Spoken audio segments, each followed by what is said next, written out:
What's really nice about these summer-like temperatures is the humidity has still stayed low. So we're not talking humidex into the 40s or even into the 30s, except for maybe Sunday. We may just start to feel like 30 for a couple of hours on Sunday afternoon. But tomorrow we're going to do this, like whatever's happening outside right now, we're going to do it all over again. It's almost a repeat in terms of the temperatures, the lakeside temperature being about 4 or 5 degrees cooler, and that high thin cirrus cloud, which is still going to be out in place again. So that's what we've been seeing across southern Ontario, just a little bit of that high thin cloud. Back to the west, though, storms, rainfall, and another Colorado low set to hit the prairies. And this is prompting a severe thunderstorm watch, which is just left along eastern Lake Superior. But these rainfall warnings and special weather statements are in place because they've been raining. That ground can't hold any more water. They can't even take another 1, 2, 3 millimeters, and they're looking at another 10 to 20 overnight tonight into tomorrow. And that'll put total rainfall in the red area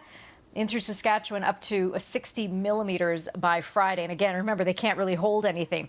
I'm telling you that and showing you that because that same system is heading here for Sunday. So we are going to be into some showers and thunderstorms or thunderstorm risk into Toronto on Sunday afternoon. But let's talk about Saturday. We'll backtrack a day, and Saturday morning should be dry. We'll see a sort of a partly cloudy sky. Any storms that pop up through the afternoon, look at this point to stay up in towards Cottage Country and the Grey Bruce. So we'll keep it around the lunch hour out towards Collingwood, Grey Bruce, on and off storms continuing off to the north of us. Places like Mount Forest and Shelburne may get into those as well. But Toronto should stay dry on Saturday. There's that little bit of a dip that we are expecting as a cold front comes through on Sunday. So Tuesday, 15 degrees is going to be the high. We may actually wake up to about 6 or 7. Tomorrow morning, double digits. We're hanging out at 12 degrees to start off the day and then back up into the 20s. So we've got another like 3 days of this warmth.